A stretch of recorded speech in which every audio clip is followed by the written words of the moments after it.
Hi guys, thanks for joining and welcome to SBC's April 2020 video newsletter. This month we're going to talk about FAR Part 18, emergency acquisitions, and some of the COVID resources that are available to you. So let's get started. So FAR Part 18.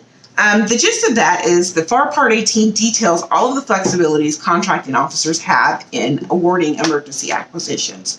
It applies to literally any product or service that can be used by an executive agency in the support of a contingency operation, if it assists in the defense or the recovery of cyber, nuclear, chemical, radiological attack, and this can be a perceived threat or an actual threat. As long as there's a threat and it's a credible one, this clause applies. It can be used in the support of a request from the Secretary of State or the U.S. aid administrator in the provision of international disaster assistance. Also, it can be used when the president issues an emergency declaration or a major disaster declaration.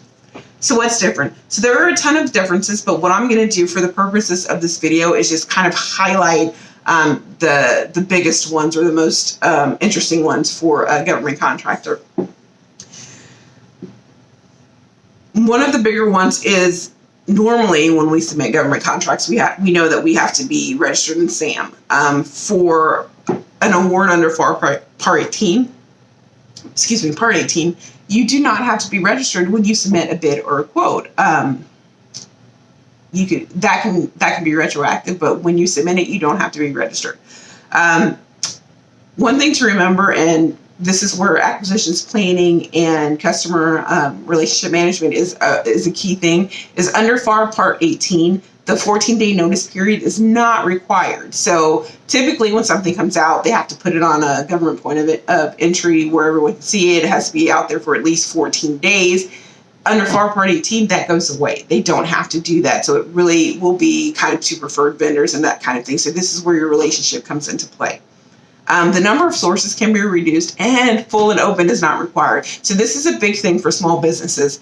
A lot of times I think we find ourselves playing catch up. So as a small company, understand that full and open is not required. So you have to be in the forefront of their mind, or you have to be someone who is continuously making contact with them to understand their needs so that you can provide an answer to some situations they may be facing. Also, vendor qualifications can be viewed. Now, this is a double-edged sword, obviously. Most of the contracting officers that I know or that I've worked with are completely competent, and they're not going to award a contract to someone who has never done it before. But it does happen. And one of the reasons that it happens, particularly in an emergency situation, is that they're not required to use vendor qualifications. Also, they just may not have the time to double check that someone can do what they said they can do. So be aware that this can happen, but there's going to be a point where they're going to come back and make sure that what you said you could do, you did. Purchases over $250K can be sole sourced. Socioeconomic designations can be sole sourced. So I know 8A is sole sourced quite frequently, but the other designations, hub zone, woman-owned, service disabled vet, all of those can be sole sourced. What else? The biggest one. So the other two are going to be big, I think, for tech companies and maybe for construction companies. So for tech companies, an emergency acquisition does not require the government obtain a license or authorization to use a patented product. Their requirement to obtain authorization for patent use is waived. They do not have to do it. So you may see some things that you're doing used by the government without your consent or without your approval. And if it's an emergency acquisition, they absolutely have the right to do that. Now, mind you, that's only for the duration of the emergency contract. Like, they can't take it and use it for contracts that were awarded or that they're looking at from 2 years ago. It's only the duration of that emergency project, but it can happen. For construction, our construction contractors, bid guarantees for performance bonds can also be waived. So advance payments can be authorized and electric funds requirements can be waived. One of the things that really sticks out in my head is under emergency acquisitions, Post-award changes to the contracts can be made. And some of those key changes are contracts can be amended without consideration. So that's without the equitable adjustment. They can be corrected or mitigated. So if there's a change in a contract, now generally that's a bilateral change where the company and the contracting officer comes to the table and say, listen, this is what's going on. How can we fix this? And there's a negotiation about what the company will accept in terms of risk and liability and increased payment and what the government is willing to give. And it goes on until we come to a place where everybody's kind of equally unhappy. That doesn't have to happen under emergency acquisitions. They can literally just change it and you're just kind of stuck with it. There's also the formalizing of informal commitment. So if you've been having some email conversations with the contracting officer, and those are considered informal, right?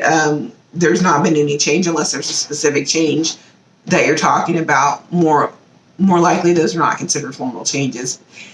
It's not in the form of a mod or anything like that.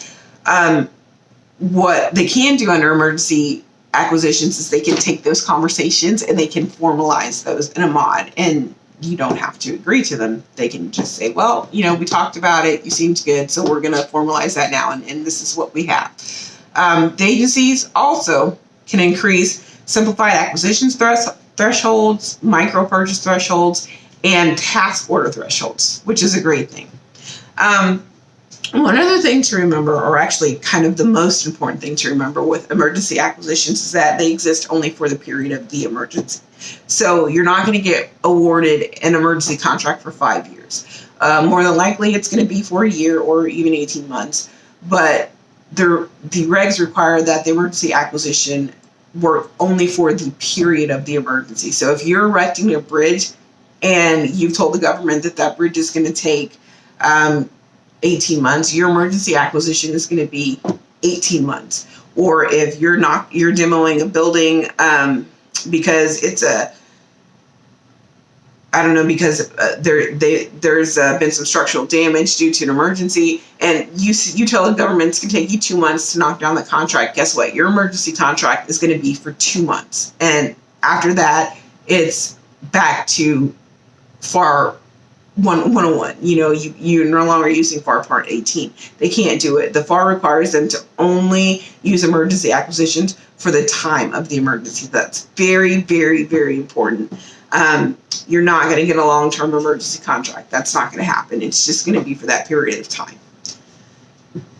So if you have questions about it, please let me know. You can leave them in the comments. You can email me. You can ping me on Twitter.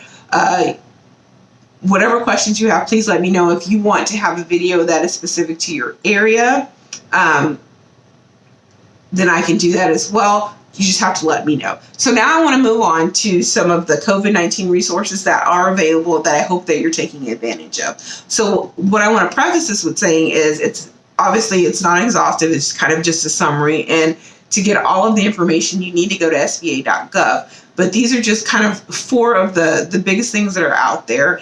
And they work in conjunction with each other. So I would suggest you go out and you make the decision on what's best for you, and then you apply for as many of them as you can. The first one is the Payment Protection Plan, or the PPP, and this is based on your payroll. So this includes larger businesses who have less than 500 employees at any given location. So it could be a national chain. It could be a global company who has satellite offices all over the place. As long as they don't have more than 500 employees in any one satellite office, if they're a $2 billion company, they can apply for this, and the chances are you're going to get reduced relief because your payrolls are never going to be able to match that. It is what it is. It's available to any business concern as long as they meet the requirements. The good thing is that sole proprietors, independent contractors, and self-employed are available to apply to this as well. This loan is linked to SBA-approved lenders. So if you don't have a separate business account or your banking is not linked to an SBA-approved lender, that's going to be an issue because they are the only ones right now who are able to take these applications. So there are a few alternative lenders. that have managed to get approved for this process. Cabbage and PayPal come to mind right at the top of my head. I know there are a few alternative lenders that are able to provide this. If you don't have a relationship with an SBA lender, I would try to do a search for SBA approved alternative lenders and see if maybe one of those will help you put in an application for it. So the gist of this is that if you keep your employees on the payroll for at least 8 weeks, full-time with no changes to them, and the money is used for either payroll, rent, mortgage, or interest, or utilities, you're eligible for some relief. And this applies to independent contractors and 1099 as well. So in order to qualify for forgiveness, though, 75% of this loan has to be used for payroll. It has a 2-year maturity and 1% interest rate, so I think it's definitely something you should look at. They started processing applications on April the 3rd. The program should be available till June 30th. Let's see what's next. The Economic Injury Disaster Loan Advance. So this is an advance of up to $10,000. It's available for small business owners throughout the U.S., including D.C. and territories. The funds will be made after a successful application. So successful applications, so you have to meet all the requirements and criteria. Then they will deem your application successful. You have to have a company less than 500 employees. So this is great. This is truly small business. If you have more than 500 employees, then this is not for you. This also includes sole proprietors, independent contractors, and self-employed, nonprofit, veterans, 501cs. I'll get this. The important thing is it doesn't have to be repaid. So this is probably something that you should jump on now. First come, first serve. So if you haven't done it already, please do it now. The next thing is an SBA Express Bridge Loan, and this is up to $25,000. And again, it's based on having a previous relationship with an SBA approved lender. The good thing about this bridge loan is that it will be repaid in part or in full by your EIDL loans or your economic injury disaster loan. So if you get the full $10,000 from them and you get the full $25,000 from SBA, it'll take $10,000 off your SBA bill, and so you only have to repay $15,000. That's a good deal. So please go and see if you can get any of these.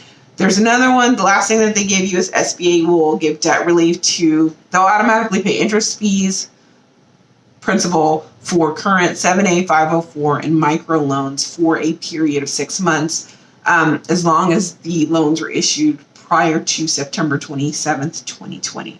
So if you currently have a loan with SBA, go and have a conversation with them and let them know that you need some debt relief, and you can use this program to kind of get the SBA to kind of pay the monthly payment on that, at least until September, which is a big help at this point in time. If you have any questions, please feel free. Like I said, Twitter, you can get me at SBC Consulting, Facebook, LinkedIn. You can call me 866-577-6749, or you can email me info@sbcconsulting.org. Anything that you want me to talk more about, or you want to get some more information, even if it's just a quick question, shoot me a question and I'll shoot you an answer. If it's right off the top of my head, I can give you an answer, no problem with that. Or if you'd like to see me do a follow-up on your state specifically, whether it's DC, Maryland, or Virginia, I have no problem doing that. That would be great. One thing that I did forget with the COVID responses, DC, because I'm based in DC, has a CARE Act of its own that it released. And so every government contract over $250,000 in DC is required to have at least a 25% CBE participation. So with the passage of the DC CARES Act, they've actually increased that CBE participation to 50%. So please make contact with your agencies, talk to your contracting officers, and see if there's anything in there that is helpful to you. And I think that is it. I hope everyone is keeping safe. Like I said, if you have any questions, please let me know. Until next month, thanks, guys. Bye.